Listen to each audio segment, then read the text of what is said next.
Bingo Blitz rules. If your bingo has ads in it, That's not a bingo. if it doesn't have the coolest tournaments, mini games, and the most breathtaking design, Nope, not a bingo. if your bingo moment makes you feel so excited that you just want to burst in joy and scream out loud, bingo! Sorry, so you're playing... Bingo Blitz? Now that's a bingo. Discover a world of excitement with Bingo Blitz, the #1 free bingo game. Download Bingo Blitz and play for free. Now that's a bingo. Being a marketer's no sweat. You just have to manage dozens of channels, launch hundreds of campaigns, score thousands of leads, and okay, fine, it's a lot of sweat. Unless you have HubSpot's AI-powered marketing tools to help you do all that and more. Get started at HubSpot.com/marketers. With something like 5 million podcasts, finding a really good one can take a ton of time. So let me recommend one. It's called Something You Should Know. I'm the host, Mike Carruthers, and in each episode, we discuss topics that can be really helpful, like how to read people better, the psychology of crowds, or fun things like the story of Legos, or why you probably wouldn't be here if it weren't for horses. Something You Should Know is the name of it, wherever you get your podcasts.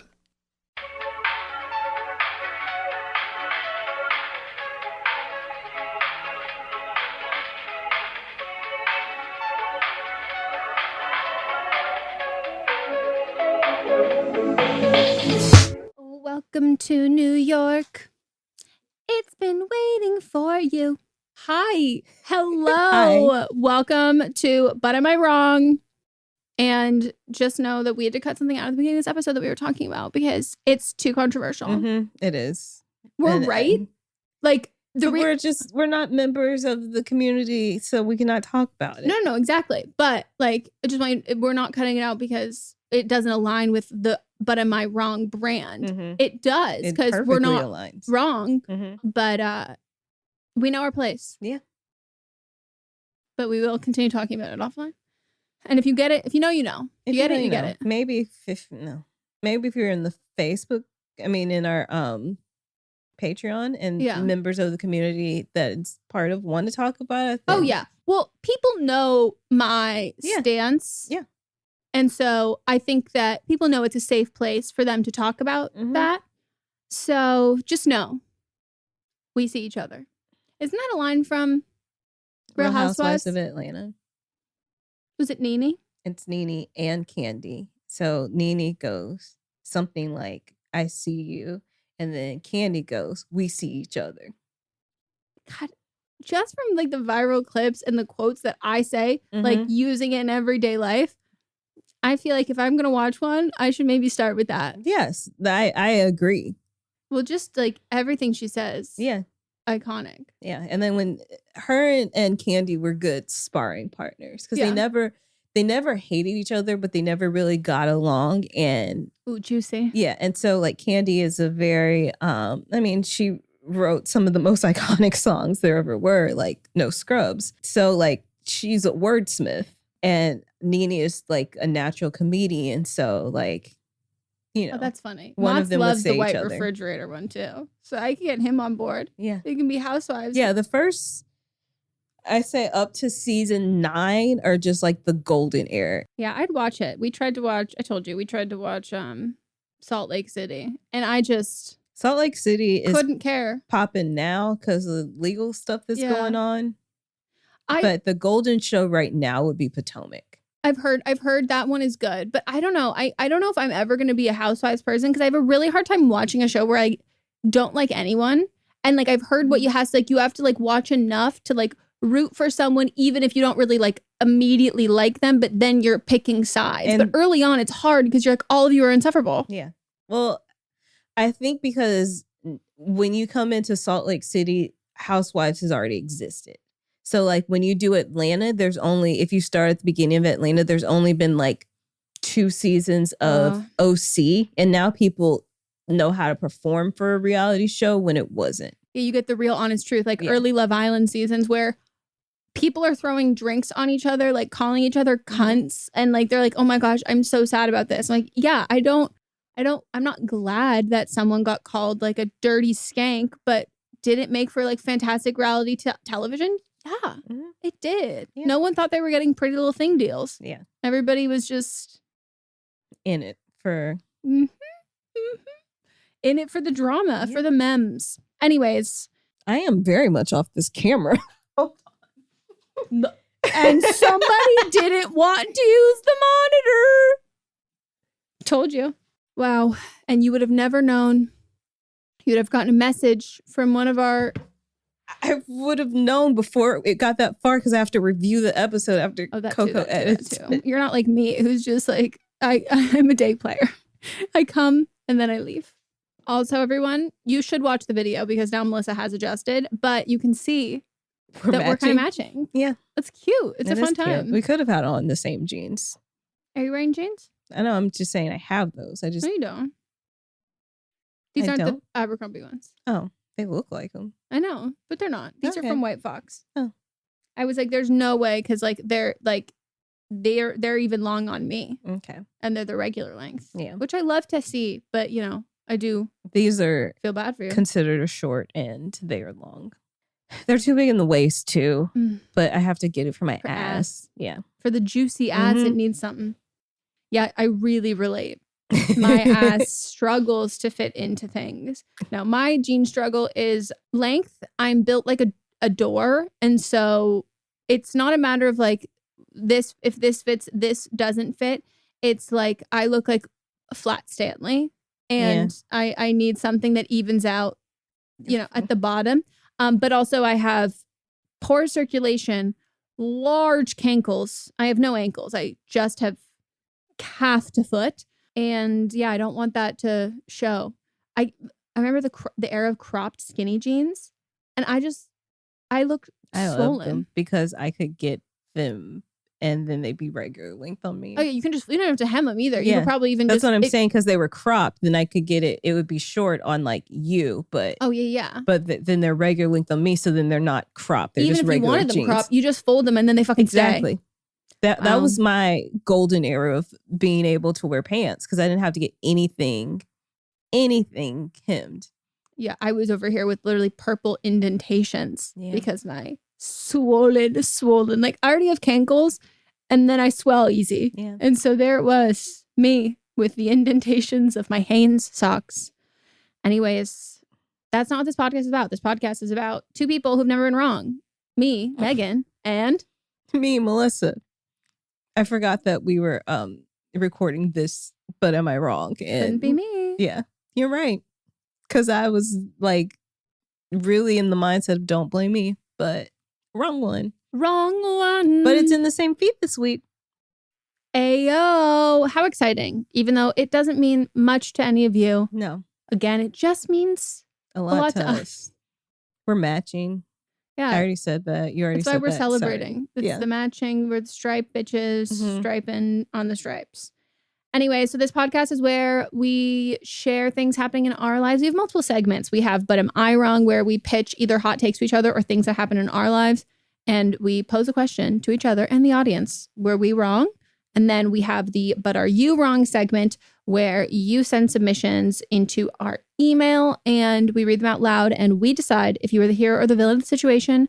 And then finally, we have the Woat of the Week, the But Are They Wrong, where we nominate the absolute worst or top worst shitty ones that we want to talk about, pop culture, celebrity, politics, things happening in the world. And we all throw tomatoes at them. And tomato. Boo, tomato. And you get to throw figurative digital tomatoes at them by heading on over to our Instagram and voting for every segment that we have in the episode. So who you think was wrong. And people seem to be voting wrong less. Yeah, they do. And then we read those results on our Fisting Friday episode that will be out tomorrow. And again, if nobody comes up with a name, I did make artwork for the Fisting Friday podcast. It's out now. So unless someone comes up with a better name, like, if you're on Spotify and we don't know if Apple's ever going to register those. You can see it on Spotify. You can see it every place but Apple. You can see the extra art.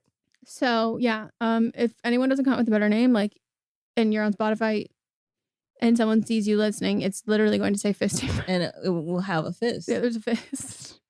I got real literal with it. I liked it. I made the other one first, and then I was like, I'm on a roll. I'll just do this. And I started losing steam, and so I went for the literal. What can I say? So now we get into but am I wrong? And that's when we pick something from our personal life or a hot take that we have opinions on. Before I forget, someone tagged me on this on Twitter. You know who you are. Thank you.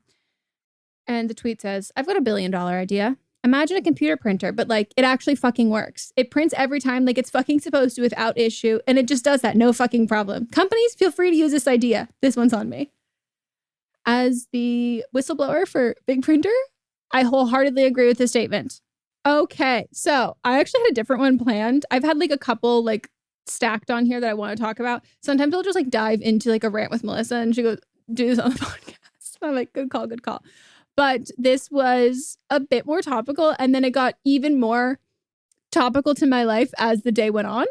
So this is a hot take. And my hot take is a lot of people who claim to be really like inclusive and progressive. Don't worry, I'm not going off on the woke liberals. But a lot of people will essentially say things like, I can tolerate anti-Semitism, but I draw the line at bullying. So my hot take is that people still view bullying, quote unquote, as the end all be all worst thing that you can do, which I think is mind blowing. So this first came to me, and I've felt this sentiment but like a lot of times, but this came to me because there's this Minecraft YouTuber named Dream, and Dream responded to a Kanye tweet, which, don't worry, we will get into the Kanye stuff at the end of the episode for the... Oh, we might get into it next. Oh, cool. This definitely ties into it as well. But had responded to Kanye's tweet where Kanye was saying, like, who started this cancel culture, blah, blah, blah. And Dream responded and said, the woke liberals, with a bunch of emojis. And Zach Kornfeld, friend of the podcast, like legitimate friend of the podcast and personal friend. I love Zach. Zach responded with a screenshot of Dream's reply to Kanye's tweet and said, in hindsight, the internet was correct for bullying his face reveal and in fact did not go far enough. So Dream got, again, this is like a Minecraft YouTuber who I guess had spent the vast majority of his career online with like a mask on. And so he did a face reveal and people, I guess, like bullied him. And I'm not like laughing at them bullying him at all. Just the next sentence I'm saying is like, people were bullying him and telling him he looked like Shane Dawson, which I did see that on Twitter. I also will say, if we're considering bullying as the largest, like biggest offender, then why should someone be then you're insulting someone by being like, oh, like they said he looked like Shane Dawson. I'm like, oh, so then you think that's an insult. So therefore you are bullying. Like the whole thing is just like so hypocritical to me. And so that's what he said, Zach said. And people lost their shit saying that Zach is saying that this, like he's like body shaming him and face shaming him and like looks shaming him, which is super apparent. That's not what he's doing at all. But hey, if someone is going to align themselves with someone who is being like publicly anti-Semitic and essentially, I don't even know if like essentially, but yet not so many words, claiming for death to an entire ethno-religion, like that's wildly fucked and like super fucking anti-Semitic, and Zach is Jewish. And so he tweeted that and people were so fucking mad that like, well, yes, sure, what Kanye said was not good, but like then Zach did this. And it's like, oh, okay, yeah, you can, like, yeah, anti-Semitism is bad, but I draw the line at bullying. I draw the line at bullying. First of all, that response is not bullying anybody's looks. And if you want to bully someone's looks and you're part of a community that people are calling death to you, and someone else is responding in a way that seems like they're aligning themselves with that, say whatever the fuck you fucking want about them. And they don't have beef. Like him and Dream do not have beef. Zach ended up deleting the tweet, and Zach had responded to someone, said, I just don't get why you bullied someone's appearance like that. That's never okay. I'm so disappointed. which again, like it's holding to a much higher standard. And Zach said, it seemed like he was siding with an encouraging and anti-Semite, so I made a joke about it. If he was being sarcastic, I'm thrilled to hear it and take it back. Dream responded, yes, sarcasm.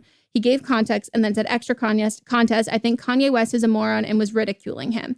So there, and he said, appreciate you. Sorry for starting shit. They both have I think followed each other now and are both no drama about it. But a lot of audience members and fans are still really, really, really upset about this. And it makes me like livid to people that think that is, you think that you're so self-righteous and you're being such a good person that you are, though in turn, it's essentially two wrongs don't make it right. But it's in you're weighing both of these things at a certain thing. And there are other things that I'm I think that a lot of the times, if I'm trying to dunk on someone, I'm not going to go for someone's looks because no, it's not the smartest thing. And it's also not the most poignant. And it's just, it can reduce your argument. But also there are other times where people can infer that it's about someone's looks, but also a throwaway joke about something that is very harmful to you and someone is aligning themselves with that. And again, Dream was being sarcastic. I will say, I don't think it was a good tweet to make or joke about or even somewhat associate yourself with, because it can be misconstrued really easily. And I think he knows that. And that's why there's absolutely no beef between them, because I think it's a very common issue. But I do think the fact that Dream didn't get shit from their fans for responding to the tweet and making a joke about it. But it's when the Jewish guy responds about this being anti-Semitic and saying, fuck this, then that's the big issue. Mm-hmm.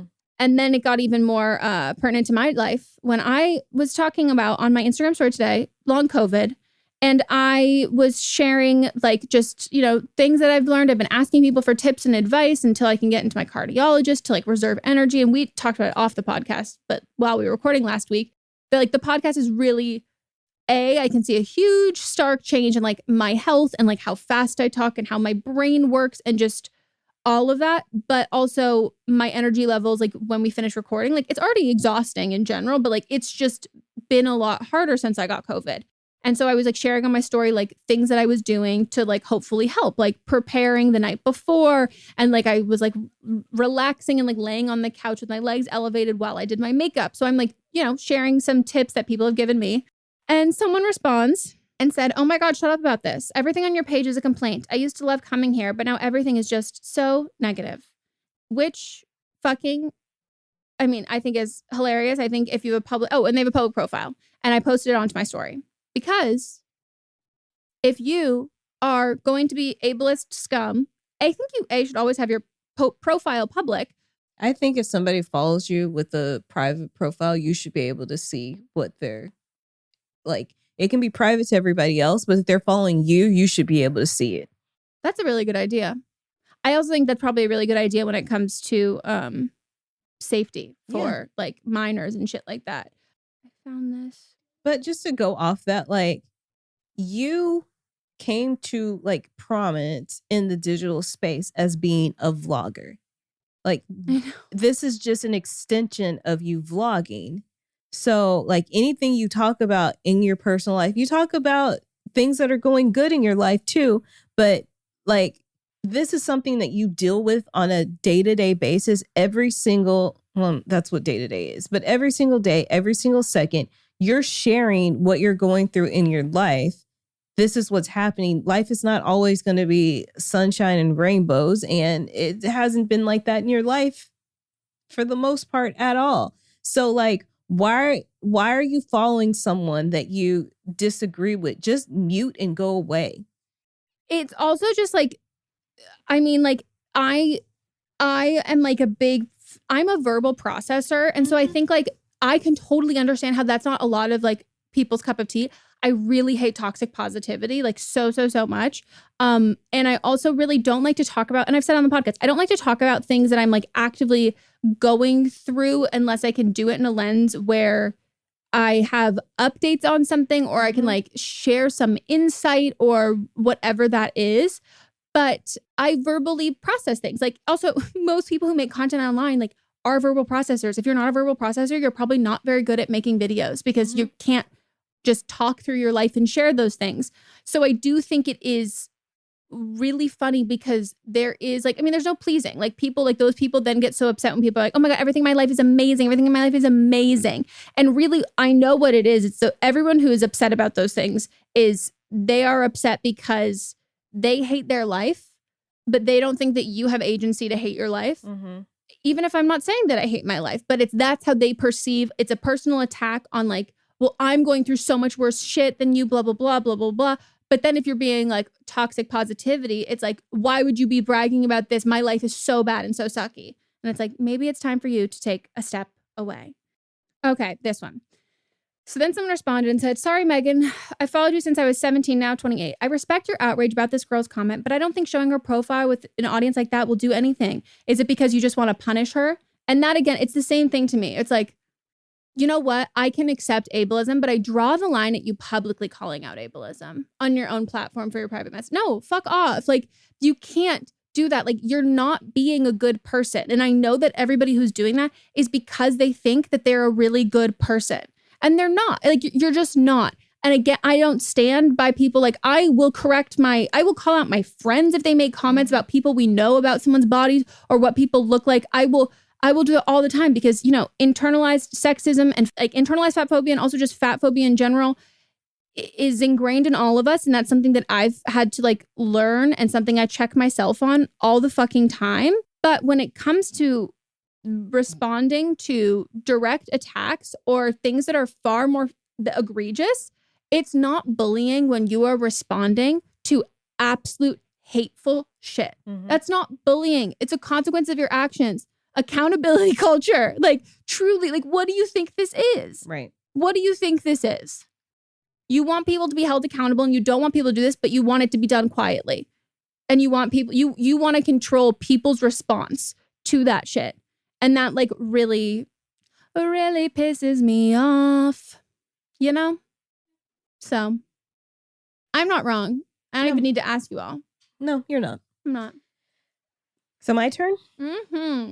So mine is a lot of people came to us and me about a specific rapper to talk about. And I didn't want to talk about them in the Woe of the Week at the end because I think it's a bigger problem than just him. Oh, yeah. It's than just him. And also, like, he's doing this. He always does shit like this to publicize when he has a new project coming out or a new clothing line or whatever. Like, it's all for attention. But the bigger problem is freethinkers. And I think that freethinkers are just MAGAs in a pair of Yeezys. In the same way that people say that America is just a third world country in a Gucci belt. Like, that's really, the Gucci belt is poignant. Yeah. And this is, if you don't know what a quote unquote free thinker is, these are people that believe that you should not hold beliefs that are formed on the basis of authority, tradition, revelation, or dogma, and that you should instead be reached by other methods such as logic and reason and observation. Yeah, those are the same people who also freethinkers. It's the Venn diagram. It's the defense a lot of anti-vaxxers use. Yeah, they're all under the same umbrella. They think that they're having like these theological revolutionary thoughts, and it all just goes back to being anti-woman, anti-black, anti-Semitic. Like, they're all just part of a bigger problem where they don't want to call themselves like this isn't something that it's not political for them. Yep. So it's not politics. This is just who they are. They just have these grandiose thoughts and feelings, and they just know better than everyone else because everyone else is being put in a box and they can't be put in a box. They are just outside observing, and they're just speaking on things that they see. No, these are just excuses for you to go on your hateful tirades, to get attention, to think that you're better than everyone else when you're all just assholes that need to be cleaned. Yeah. It's like you're irritating, you're dirty, you're disgusting, and just go away. It's rebranding of your own biases and your observation of what your presumed lived experience and what you presumed everybody else's lived experiences. Like, it is literally just like, these are my own biases, yeah. And I've decided to make this an entire movement. So because I hate women, you can't come for me, because like, this is just my lived experience. This is how I am. And this is me. And I'm a free thinker. I'm not like you. And I just because I think death to women and fuck all women, you know, I'm a free thinker. Like, just because I'm not in your little loving women box. Huh? Yeah. And I'm just tired of these people being exalted as geniuses, as like they're just not on the same plane as the rest of us, when the people that are thinking this, who are part of this quote unquote free thinker movement, they're just insecure people that don't have an original thought of their own. Yeah, and they're anti any professional, and they're also incredibly insecure about their intelligence and their own credentials. And so then it becomes, instead of grappling with that or doing something to change how I perceive my own intelligence and education, I'm going to decide that all of them are out to get me, and I'm the one who's right. Yeah. So I'm keeping it short and sweet. Go away. Go the fuck away. Or get like a real education, and don't create these fake schools that you go to that are just elitist and wrong and just creating more hate in the world. I mean, them creating like schools of their own is not a new thing. It's been happening forever. And it's not just this one particular person that has done this. There's been numerous other people that have done it too. Yeah. I wholeheartedly agree. And if you find yourself stumbling across those accounts, especially a lot of the people that then go into like the free thinker Twitter accounts, and then they get repackaged on Instagram with like spirituality and these fun graphics and all that. If you find yourself agreeing with one of them, make sure you scroll all of them, because you just might be confirming your own implicit bias that you like racism, sexism, anti-Semitism, Islamophobia, like those themes are present regardless if they make themselves seem apolitical. Like they're ethical and moral and political issues that they are taking a side on, and you are then taking a side on by resharing. And whether we like it or not, politics is a lot about what our ethics are. That where we fall on the political spectrum is what is closest to our moral beliefs. And so not caring, when you say you don't care about morals and that's not a political statement, that's a statement in itself, because that means that you don't care about rights of other people. Yeah. And also, what else would you vote on? Exactly. Like, we all vote on logic, reason, morals, and ethics. Like, that's just the premise of how we operate our daily lives, and everyone does. But repackaging this, like you discovered, you should be thinking, like it's also corny. I'm like, what have you been doing this whole time? Not thinking?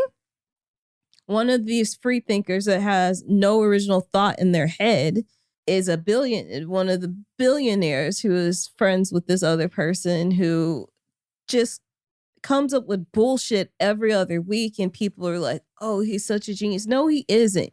He just takes other people's ideas once they're successful and comes in and gives his blood money to benefit from it. And then when it doesn't go his way, he has nothing to do with it anymore. Yeah, he's just rich. That he didn't get rich by thinking this way. No, he got rich by being the child of a colonizer. And then on the backs of labor of everybody else. So, yeah. It's giving like it's like Dave Ramsey for like the Twitter like sphere. It's the rebranding of other people making money off of telling you how to live your life, which is not how they lived their life. Right. Now it's time to take a break.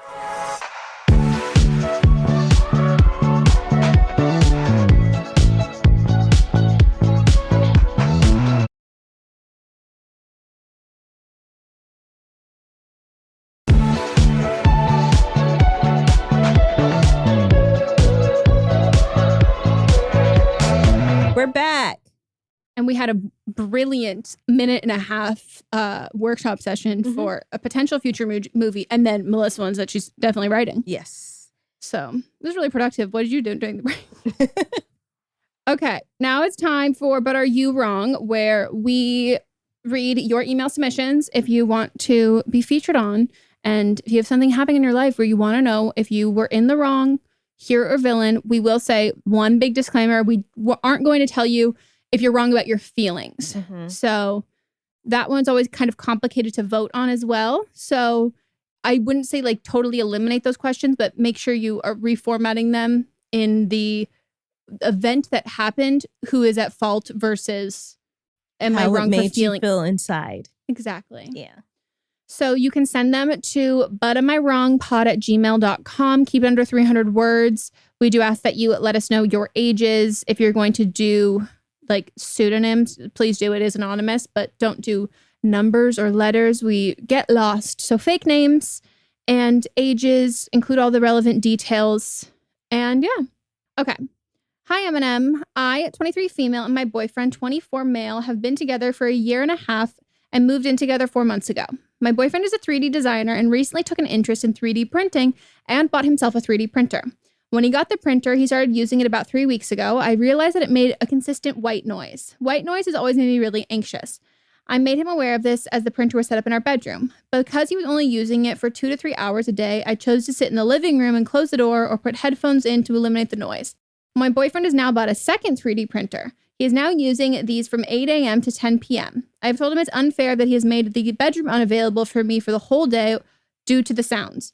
I suggest that he move these printers to our closet, which can easily accommodate both printers. My boyfriend told me that I was being highly unreasonable and that I was taking away from his new passion. He doesn't believe that the sound makes me anxious, and I have not shown support in his new hobby. I've always shared ideas and given advice with his models, even helping him paint multiple that he printed. He finally moved the printers into the closet, but does not believe I deserve an apology for the things that he said. Am I wrong for saying that I deserve an apology for this and for having him move the printers into the closet where they can't be heard? If anyone knows anything about me, my name is Megan Rinks, and I hate sounds.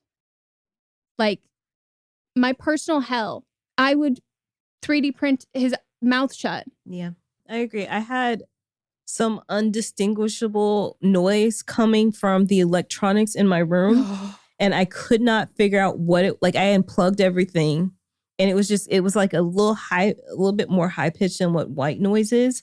And I had to go sleep on the couch. Yeah. Because I could not, it stopped. I don't know what it was, but I could not figure out what the hell it was. And the fact that he's not putting you into consideration in any of this is just selfish. Like he said, you're not appreciative or supportive of his new hobby, of his new passion. But is he not passionate about you? Doesn't he not care about your thoughts and feelings? Does he not want a happy home for the both of you? No, you're not wrong. No, you're not wrong. Literally at fucking all. He has the money to buy 2 3D printers for a hobby. First of all, what, like, is he doing, like, what is like the end goal of this? Because sometimes hobbies are just no, hobbies. Totally. But I was gonna say, but having 3D printers, that's you're using a lot of energy. How is your like electricity bill? Like, is he selling things? Is he offsetting not only like the anxiety this is increasing for you, but like also the like energy that is like being used in the house that you're renting, or your like did you say apartment? Like, is this changing the cost? Also, this shit is expensive. So, and a lot of plastic, like a lot of like different disposable things. So I'm just wondering, like, is he gonna start, is 2 enough? Is there more? Like, what's happening here? Because I do think that, like, I agree with Melissa, he is valuing your hobby over he's valuing his hobby over you. And where does that end? Because if he's not even willing to apologize now, like, to me, that's like a fundamental like issue as a person. Like, you don't care about me, and you also don't believe me and what I'm going through because you can't like see it, and you've decided that it's not it doesn't align with what you want it to be. But I don't think your problem has ended here. Mm-hmm. So you're not wrong at all for thinking you deserve an apology. You actually do deserve an apology. You deserve like a heartfelt, real apology. And then you also deserve understanding from his end and change. And you're not wrong at all for telling him to put it in the closet. It's, I have to imagine your electricity bill has gone up immensely. Everything. If they're running like 12 hours a day, that's a lot of electricity. Mm-hmm. Yeah, I would also take a look at your new one bills. must be like more powerful because the other one was doing 2 to 3 hours, and now it's longer than a full 8 a.m. to 10 p.m. It's a long goddamn time. That's more than 12 hours. No. How do you do math? It is. Because 8 to 8 8 is 12. to 8 is 12. That's yeah. what I only know that from work. That's the only way I know. Yeah. I hate this. I'm sorry. They are annoying too. They make a lot of noise. I can't even I was trying to put dishes away last night because Mom got home late and I cried while putting dishes away. Like, it's just so fucking loud. And like you, if I hear something, I'm like walking around those moments, I understand why people commit murders. Like, I get it. Like, it's one of those things like the torture things that they use people sounds, it gets me in my core. And for a lot of people, it just takes longer for them to build that up. But it happens to everyone. Like, it's literally like a biological response. And some people are far more sensitive to noise and they hit that threshold way earlier. But that threshold exists for everybody. Like, so that's what, I don't know, maybe I'd be petty and retaliate and just have a constant ringing sound and then tell him, like, I don't hear anything. Like, you're crazy. This is all in your head. Yeah. But it's easier just to make him pay all the money and, or break up. But I don't know, you live together. At least make you shit on his 3D printers. The person that I appreciate most that I see with a 3D printer, I'm sure there's other people, I just don't follow them or anything. I appreciate people that make prosthetics and things, but there's a guy on TikTok that has a page that's called useless inventions or something like that. And half of the stuff is very useful. Yeah. He's liberal with that name. Yeah. Like, one of them, it sounds really weird, but he made a thing that connect to the air vent in your car, and it was a hose that went in your pants to keep you cool. And I was like, I need this. As somebody who has hot flashes when she drives, yes, my swamp pussy would love that. As someone who has a convertible, one, so it's hot, and then two, I have my heater on because my back hurts all the time. And then my legs are sticking to the leather. That is the most useful invention for me. Yeah. And I said, if you make, because he put it on a rectangle one, but the vents in my car is circular. I was like, if you made this circular, run that to me. I will run you a check so fast. My sticky thighs want it. No, I agree. And there's one person who I saw who is a 3D printer, but he has it for work, which again, I just think in terms of your carbon footprint and the amount of money that you're spending that also has direct relation to the environment and shit. Either I think it should be part of your job. You're making money from it, or you are offsetting that by adjusting your life, or you are making other people very fucking happy and bringing joy to not just you personally. And he has one for, I think, work, but he made his girlfriend or wife a giant gummy bear to then she glued it on the base of a table. And I was like, see, that's great. But some people have annoying hobbies. Children learn how to play violin. There are things that people love that are annoying, and you can recognize that, and so you accommodate for other people. Yeah, you can have your cake and eat it too. Put but you can't have 2 3D printers. You know what you can do now that you own your home and you have a detachable garage? I mean, you have one at your other place too, but this one's even it's yours. Yeah. You can do your rock tumbler that I got you a couple years ago. When I tell you that was one of the first things I thought about. Wow. I'm just really excited to see the results. You have I can't even explain to you my childhood. I used to literally lay awake in bed and I could just hear it. And I was like, my rocks, they're tumbling. And I'm not sleeping because it's so fucking loud. But I was like, can't wait to see my rocks. I love that. There's somebody else on TikTok that I just started following that they go find like huge Dude. rocks and then break it open. Melissa, I want to go. I sent Mott's like 15 of those fucking videos. I'm like, this one's in Arizona. This one's in Utah. We got to go. And he was like, what? And I was like, we got to hunt for geodes. Well, if he doesn't want to go, then me and you, road trip. Well, you know that my entire love of this happened because I went to one of those museums where they like fake it, where they like put some of those rocks in there and like you're a kid and then you're like, I discovered this. And I was like, holy shit, I'm amazing. And I'm so talented at this and I love it. And that was my introduction to all of that. But like people like go there and it just seems so fucking cool.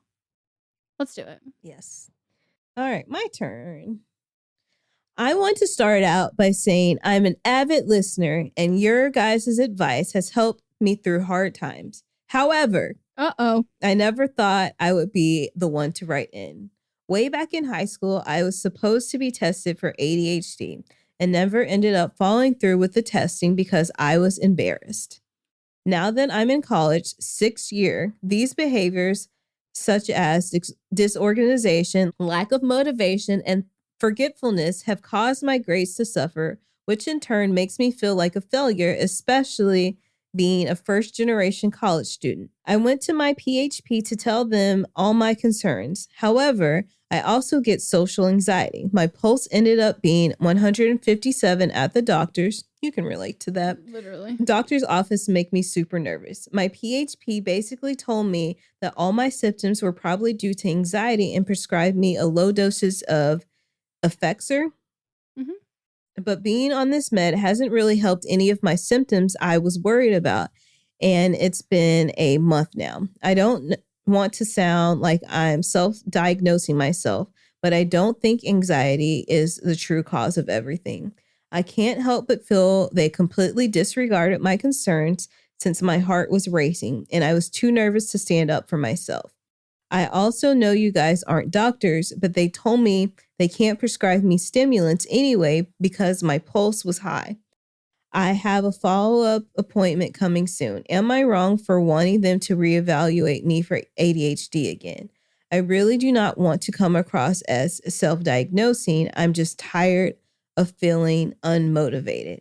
Also, I am trying to get into therapy, but no one has gotten back to me yet. Thank you. Well, of course you're not wrong for this. And no, we're not doctors, but we are people that, you know, Have issues. So this is relatable. Yeah. I mean, but also your doctors aren't wrong either. I think that's like the hard part. Yeah. But sorry, continue. Yeah, I was gonna say, like, is what they prescribe helping at all with the anxiousness part of it? And then if you go back to the doctor now that you're being medicated for that, you go back and show that there haven't been like changes for your other concerns, then now they've diagnosed one thing and they can move to the next thing. Sometimes doctors, I don't think they went about it in the same way of saying that both these things can't be true. Yeah. But sometimes doctors have to eliminate or treat one thing before they can move on to the next thing because you don't want to do both at once in case it was just one thing. Yeah, that's really common. And a lot of people have ADHD and a lot of people think they have ADHD because ADHD is a collection of symptoms that is encompassed by so many other things like anxiety, depression, and like all of those things all together. And so it can seem like that's like the obvious answer, and it isn't always that. And it is, I will say, it is the one that like, yeah, take the longest to like decide it's this one, because if you like getting medicated for ADHD is much harder, and like you're not gonna like if you want to, you have to get evaluated. Your PC, like your primary care physician, can't evaluate you for ADHD, and you should know if you have heart rate stuff. Like people have like messaged me far before all of my heart rate stuff is happening, of being like, I'm like started like being medicated for my ADHD and like it's making my anxiety so much worse and all of that. And I'm like, that's why you should be going to like doing like really big like evaluations and working with like a psychiatrist as well as like a primary care physician to know that if you are eligible for even taking said medication. And there are a bunch of different things. Like some people find that anti-anxiety medication like helps them a lot. But yeah, if your heart rate is that high, if you even have a higher resting heart rate and all of that, if they're worried that your body will respond to like a stimulant that will increase your heart rate, it does really increase some people's heart rate. It doesn't for other people, but that is more concerning for them. Like like Melissa said, they have to kind of check off these boxes. And it might be frustrating for a lot of people with ADHD that that's kind of one of the last ones that people do. But as someone who like has ADHD, has been diagnosed, like I've dealt with this since, my whole life, but like since I was a kid, it is great to get accommodations like for school. That would be really helpful for you. But getting medication for it is very difficult. And like they're constantly on back order, like all of this shit. I think a lot of people think that having a diagnosis can like really help feel validated, but on the off chance, like not marrying yourself to one thing that you think it is, because it could be a collection of different things that they can do to then help. But if you really want to, you have to have an ADHD assessment. Like I'm like that doctor, if that doctor heard you, and I don't mean this in a negative way, but if anyone goes to a primary care physician and says, I think I have ADHD, and if they prescribe you a stimulant, that's not a good doctor. Right. Like it's really not. I don't like the nature of how stigmatized stimulants are and how like pharmacists and doctors and people really like look at them as like, oh, you're just like a drug addict, which I'm like, even like if I like, I don't like the disgust of people looking at like people seeking meds who need meds, regardless if it's because they like need them for their condition or because they've become dependent on them because of their life circumstance or because you prescribed them before. Like, I don't like that negative connotation with it, but ADHD is it is a serious thing. It's like a neurological thing. And there's a reason why there's an assessment. And it sucks that an assessment is not available to everybody. It can be really expensive. It can be hard to find someone to do any of this. But your doctor is just going by the book. I agree. I don't think that they should have been like, oh, this is just anxiety. But also, for most cases with medication, they do say waiting about 3 months. And if you have social anxiety, it might be really nice for you to have some medication to help you with that. Because if you've like some people, a lot of my social anxiety, almost all of my social anxiety is related to ADHD versus there are people who have social anxiety and have ADHD and they're really not related at all. So I know some people who can't be medicated for ADHD because when they take it, it makes their anxiety worse, makes my anxiety a lot better. And so that's a process that like, is it making it worse? Is it making it better? Like keeping track of that. But I just ask your doctor, like, can I get a referral to someone who can administer a test? Right. Right. Because you just like calling may not. But if you get if your doctor gives you a referral, that can get you in a lot faster. Yeah. Yeah. And if your doctor refuses, then be like, okay, can you note on my chart that you're refusing to do this? And yeah, like the medical system is lots of fucking hoops to jump through. And I don't agree with a lot of them, but this is one that I do agree with. And not because I don't think you have ADHD, just because if it's anything else, that is like their job to like make sure of that. And even if some things have changed too, like depression can look like ADHD, like a lot of different things. Even if your thyroid being off, like there's so many other things. And so if doctors do exactly what we want when we ask them what we think it is, it can mask something that's actually like bigger that we have worse issues with. Right. So best of luck though. Fucking sucks. And you actually might even have a better chance if you're in school asking, your school might have ADHD testing or assessments, or going through your school like health department, they can have ones because it actively pertains to academics. Yeah, that's true. And they could probably give you accommodations even in the interim between testing. They might not give you like the full registered accommodations that they give like that are government required, but they might be able to give you some until you figure that stuff out. You also might be able to, I don't know if you can get any accommodations for like social anxiety, if that's like, if you would be better, if it's easier for you to like take a test like in a room without other people, like, you know. Yeah. But yeah. Next up, hello. My boyfriend, he, him, and I, she, her, have work friends that are getting married next year. Let's call them Adam, he, him, and Brittany, she, her. Adam and Brittany are having a small family-only wedding, so we assumed we wouldn't be invited to anything. but we just received an invite to an engagement party. The invite made it clear that they will not be paying for our drinks there. It is just a gathering with their friends. We live 3.5 hours away, so we will need to pay for travel, hotel, etc. to attend. The part that bothers me is that they linked their wedding cash fund on the invite, but we aren't invited to the wedding. Am I wrong for not wanting to give them money for an event that I'm not invited to, and I'm already paying to travel to their engagement party? Would it be rude if I attended without gifting? Would not be rude if you attended without gifting. I just wouldn't go. I was about to say, it also wouldn't be rude if you just didn't go. Like, you gotta go 3.5 hours. You gotta drive, I'm guessing. Or I don't know if it's a 3.5 hour drive or a 3.5 hour flight. Plus, you're gonna have to find somewhere to stay. If it's a flight, I don't even think, if it's a flight, yeah, I'm paper shredding that immediately. Mm-hmm. You have to find somewhere to stay. There's not food provided. Like, that's 3.5 hours there and then 3.5 hours back. I'm not going. It's just an engagement party. Not going. I've never been to one. What's the point? There's no, especially like if rude. It was like friends, like, hey, we're telling everyone that we're engaged. Cool. Like, we're meeting up at a restaurant that's down the street. Great.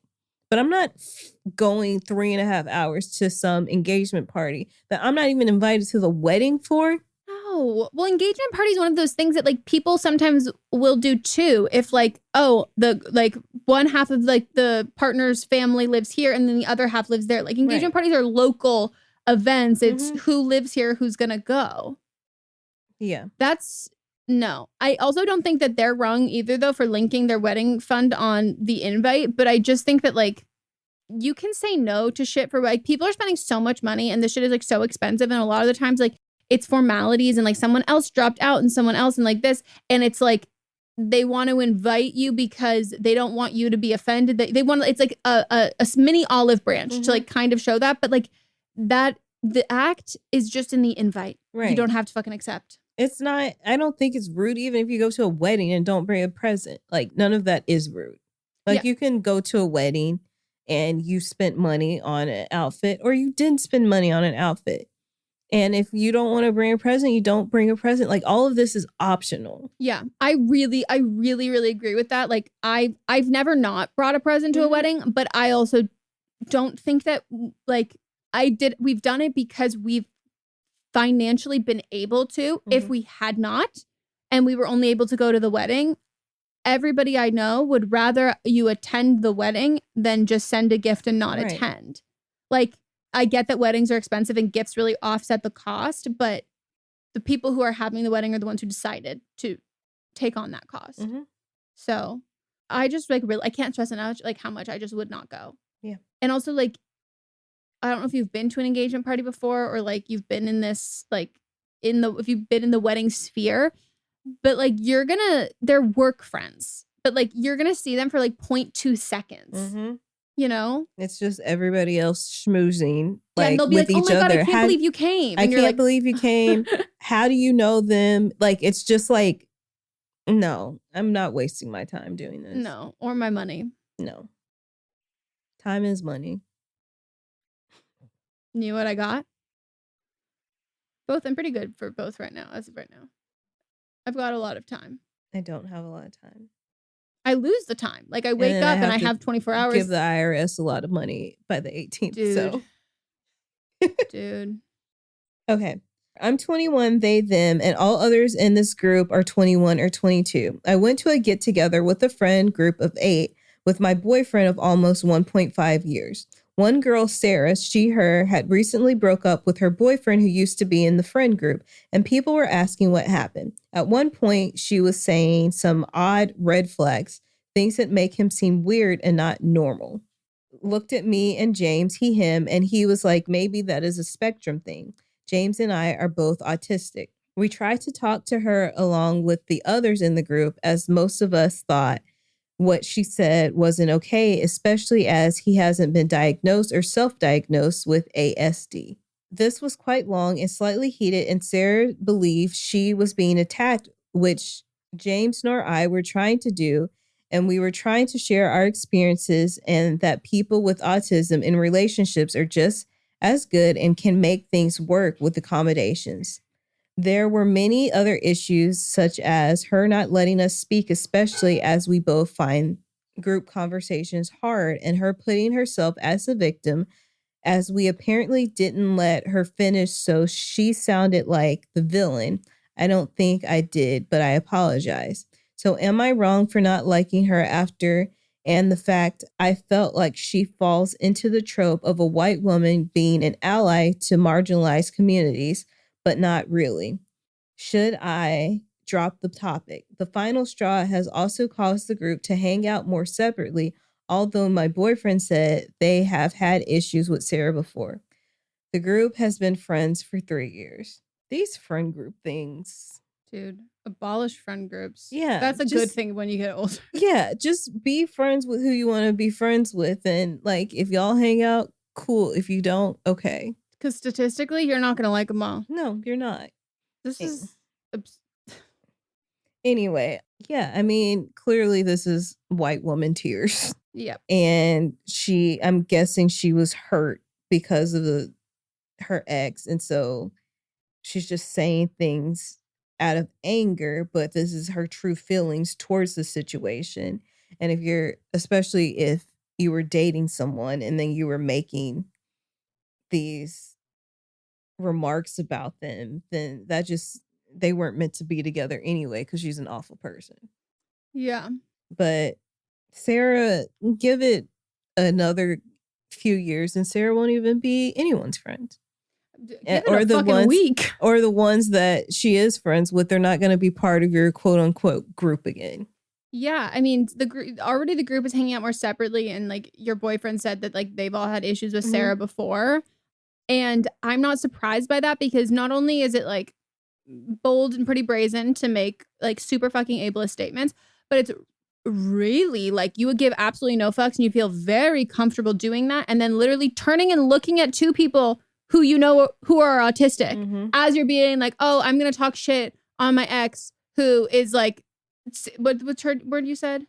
Red flags that make him seem weird and not normal, and then looks at you and your partner who are both autistic, and then like baited you being like, well, maybe that like, and maybe like, well, maybe it's a spectrum. Like what, to me, I'm like, of course the group has like started like this. I can't imagine how much stupid shit that she said over the years if she felt comfortable saying this, and then like not only being ableist, but again, like it, like a fucking like poorly written sitcom turning to like what the fuck? Like it's just so chaotic, and just you're not wrong at fucking all. I don't think you should have dropped the topic either. But sometimes it just gets mentally taxing that you can't deal with it anymore. So I can understand if like you're not getting through to somebody and you're just tired, then you know, it's okay. Like sometimes you don't want to do that mental labor, because it's what's the point at the end of the day? Yeah. I also like, and that in the same way, sometimes there are things that I can't stop talking about, and that's also okay. Like it is one of those things that like, what do you need? What does your brain and your body need in that moment? And then that is like, do you need to beat a dead horse? Because I sometimes fall into that. And then there are other times of like, is this emotionally taxing and exhausting, and am I not getting anything out of this? Then I can like, let me walk away. Like it really is case by case. But yeah, fuck Sarah. And Sarah is the villain. You didn't just sound like the villain, Sarah. You are the villain. All right, now it's time for a break. Woohoo!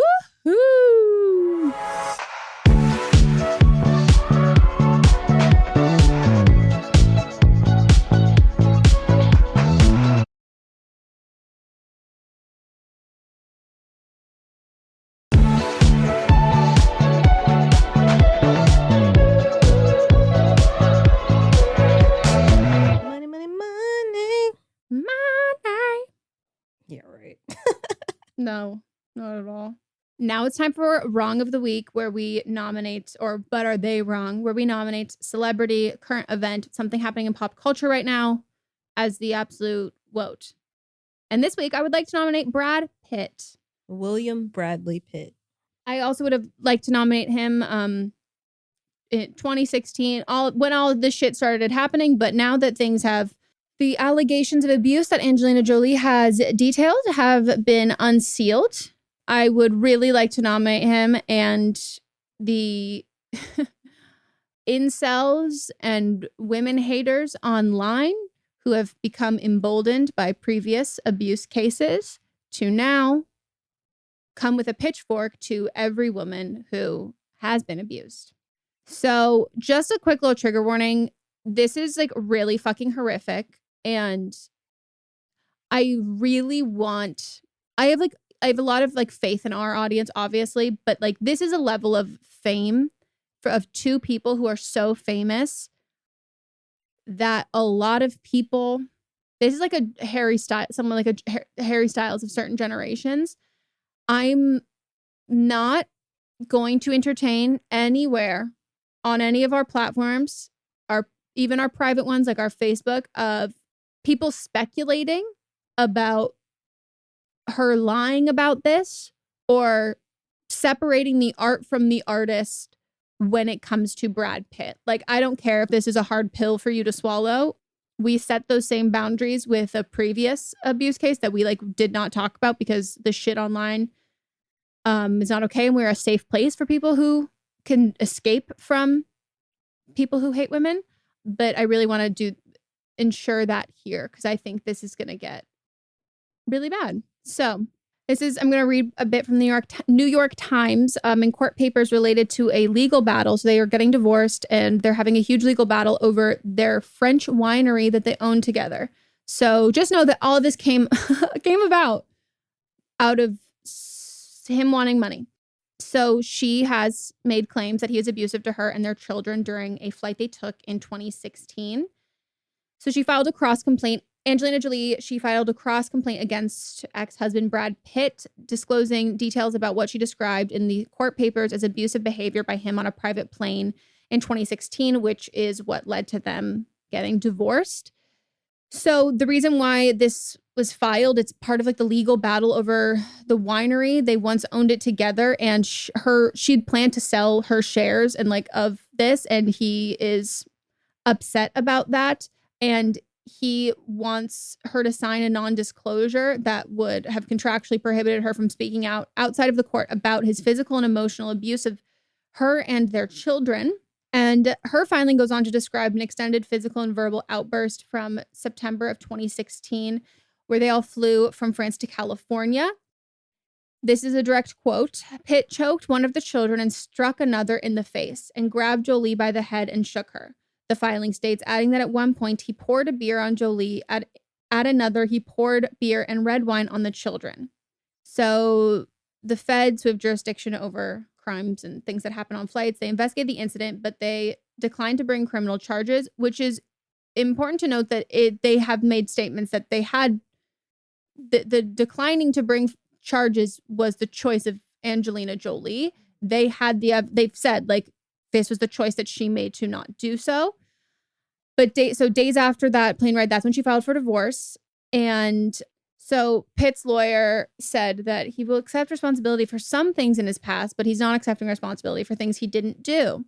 So all of this is literally coming to light. I think a lot of people remember about how this got published with an unnamed celebrity like thing that had happened. Mm-hmm. And it was highly speculated that it was them because the timeline matched up with their divorce and people, figured out flight records and stuff, but neither of them have ever commented on it.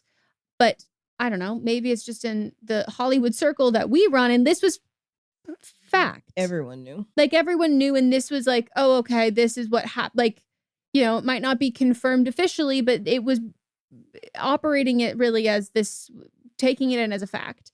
And the only reason why everything got unsealed and it was like named that it was them and all of this shit, because he accused his wife, because he is now suing her, a lawsuit over their winery, because he says that his contractual rights were violated because she sold her half of the company without his approval. Like, yes, he's such a sick person, but the fact that our society has made you feel comfortable that you are so famous, you are so beloved, and we hate women so much that you're confident that these allegations can be out about you, and you would rather have them out and completely like go on like re-traumatize your children, re-traumatize your ex-wife. You would want all of that out for your fucking pride because you think that the world's going to support you. And I'm so sad to say I do agree that that will happen. And like, yes, you're really fucking horrible, but like, I don't think if the previous case that had happened last year, I think that was a huge boost of confidence for a lot of abusers to know that America really hates women. Yeah. So, I mean, a lot of the stuff, like even with Me Too and like people thinking that like men are having an awakening or whatever, and it's not. It's just men are just now scared that they're actually going to get caught. Yeah. And like we're emboldening these people who are already still continuing to commit these crimes. Rich and powerful people, like people never stop, like, because at the end of the day, they get away with it. Yeah. And like then when we have like a case that sets a precedent for how the media and like audiences can speak about it, that affects victims, poor people, not famous people, people, rich people. Like I said at the beginning, he originally had like asked for her to sign a non-disclosure agreement about like specifics really for that. And she didn't. And so she only ended up selling her stake after this, like after he wouldn't sign the non-disclosure. But her filing states that the FBI agent who investigated the allegations that Mr. Pitt physically assaulted Miss Jolie and their children on the plane had, quote unquote, concluded that the government had probable cause to charge Pitt with a federal crime for his conduct that day. So in the official report, it said it was agreed by all parties that the criminal charge in this case would not be pursued due to several factors. And yeah, she didn't want to re-traumatize her children. It goes into all of that. I'm not gonna. So she's countersuing him now.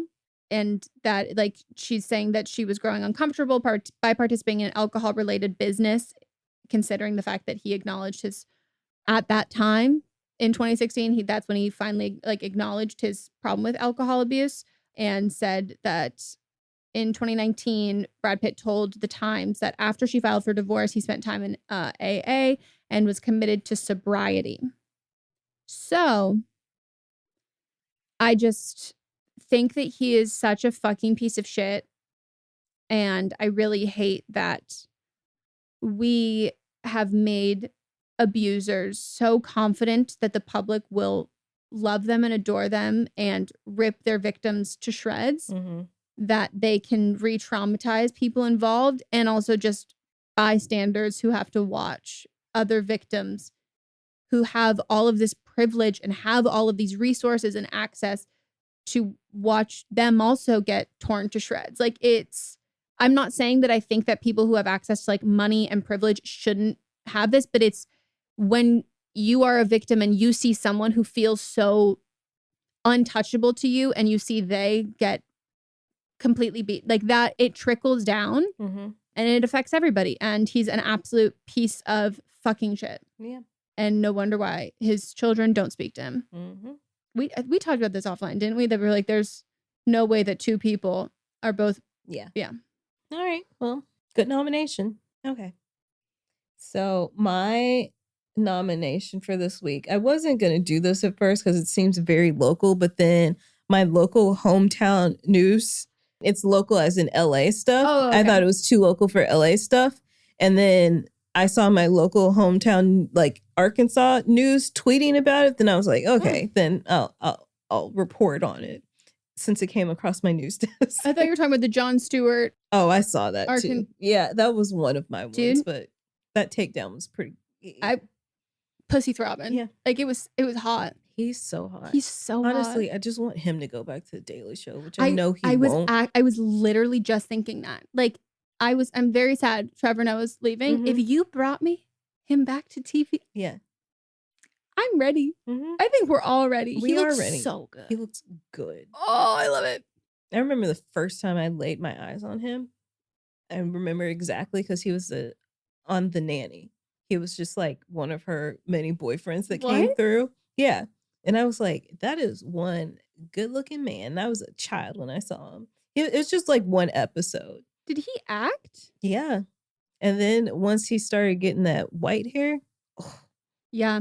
yeah. I love him so much. Okay. Well, my nomination is Nury Martinez, who is a city council member for LA, for the LA City Council. And I think she's actually the president, or was the president, because she, after many calls for her resignation, she has now resigned. And so she, behind closed doors, made some very racist remarks to her colleagues, and they were being recorded, and she didn't know it. Oopsie. So it was after she made remarks to there's a white man on the council who has a black child, and he said that the man carries the child around as an accessory, which some white people do. They'll adopt a black child and they do that. But then she said, or like a monkey, but she said it in Spanish. Okay. She also mocked someone and said, F that guy, he's with the blacks. She also called somebody a little bitch, compared somebody handling the person that she said the child was like a little monkey, said that he was handling them like a Louis Vuitton handbag. She's also been very mad at redistricting because of she's racist. Yeah. That's only why people are ever mad about redistricting. Yeah. First, she wasn't going to do anything, and now she's apologized and said, in a moment of intense frustration and anger, I let the situation get the best of me, and I hold myself accountable for those comments. For that, I'm sorry. But, like, you don't just make comments like that against people. So that doesn't seem intense frustration. No. Like, that seemed like you thought you were on 30 Rock, and, like, you were, like, delivering one-liners. Mm-hmm. It does sound like her response makes it seem like it's one conversation, though. Yeah.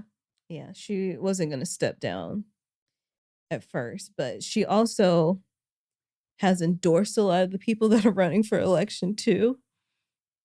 And some of them are like decent people, and they don't know what she was saying behind closed doors. But it's just with the election less than a month away, it's just not good timing for racists. How'd they catch her on the recording? Somebody was purposely recording it and they leaked it. So that to me is like she said things before. Yeah. And this might not even have been the worst. Mm-hmm. It's just the only one that they got. Yeah.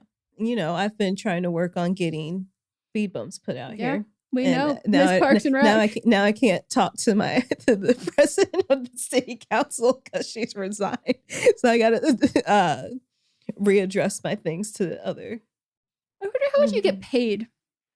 I mean, that's public information, so. I know. Okay. All right. That's it for our episode. We hope you all enjoyed. Head on over to our Instagram and comment something. What should they comment? Comment. I just want like your age, and then if you still have a friend group. Good. Yes or no. Good. So just age and then yes or no. This is a modern day ASL. Mm-hmm. Age, sex, location. It's like a little too personal for like putting on profiles when we were like 13. I was younger, man. Yeah, I was pretty young. Dude, the fact I was in the first group. I had cleaned it out a little bit for you. Thank you. We do appreciate it. Yeah. I just like can't. The older that I get and the closer we get to like, you know, eventually having kids, I just think back to like, I've not distanced myself enough from my own childhood that like, I'm like, oh God, I am terrified of having a kid who was like me. What if my child is flashing her tits on Omegle at like 11 years old?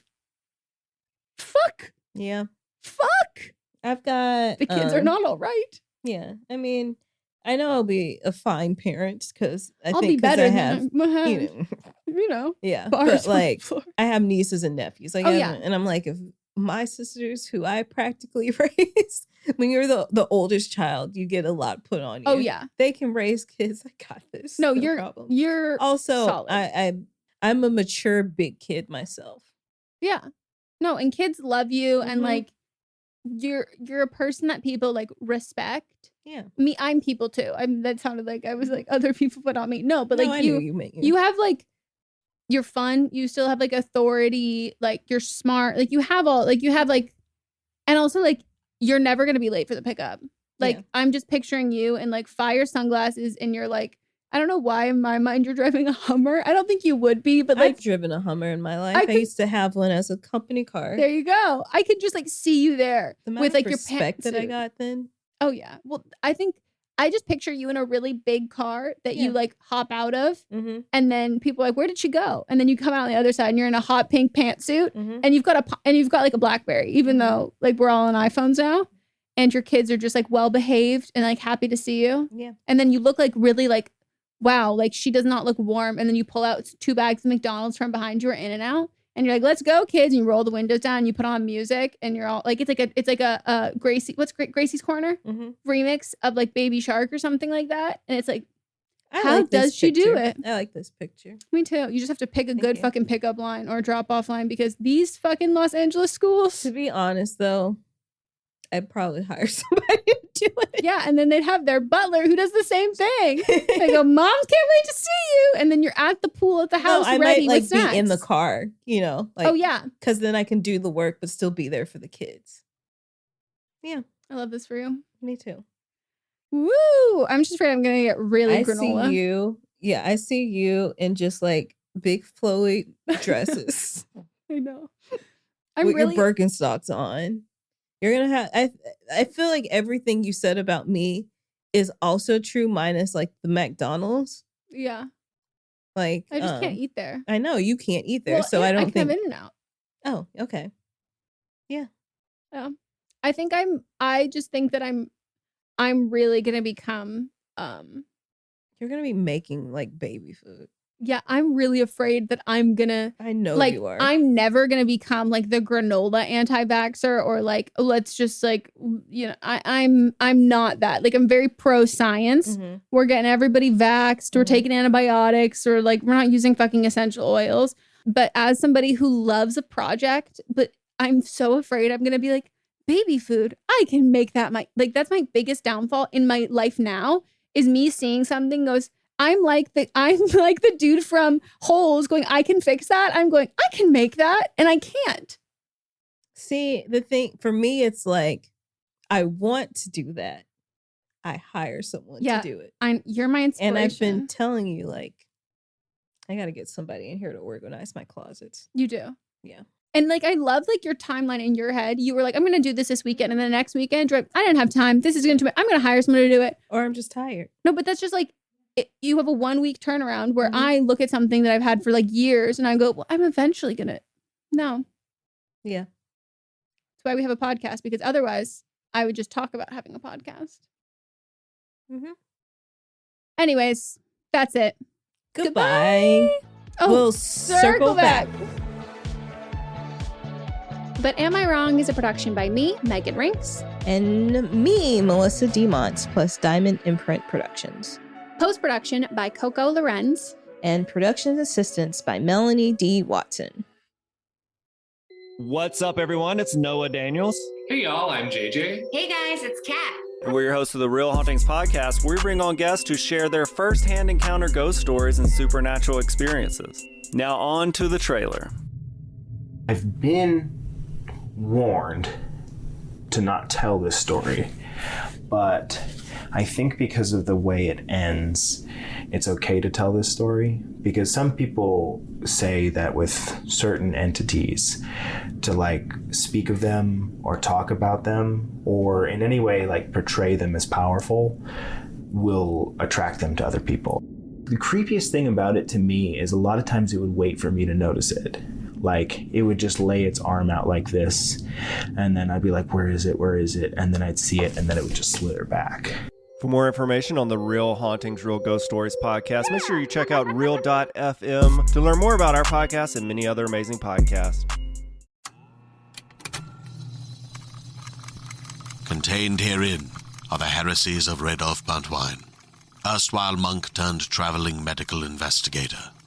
Join me as I study the secrets of the divine plagues and uncover the blasphemous truth that ours is not a loving God, and we are not its favored children. The Heresies of Redolf Buntwine, wherever podcasts are available. Merry Christmas, everybody. My name is Eric Peterson. I'm here with my good buddy, Danny Jordan. and we are the co-hosts of the Christmas. Let me try that again. Merry Christmas, everybody. My name is Eric Peterson. I'm here with my good buddy, Danny Jordan. and we are the hosts of Christmas Countdown Show. We're so thrilled to be bringing the merriment to you all this holiday season. It's going to be awesome. It's going to be massively merry, Oh, yeah. gigantically jolly, fantastically festive, was as good. some people might say, Eric. We are all about alliterations, and we are all about Christmas spirit. On Christmas Countdown, we love to count down our top 10 favorite things related to the holiday season. That could be food, movies, music, everything that we all love about this massively merry good time. So wherever you get your podcasts, make sure you click that subscribe button. Eric, are you ready? I am ready, and we hope that you are too. Merry Christmas, everybody. Let's go. It should be like, let's go, ho, ho, ho. Yeah, it should be. Yeah.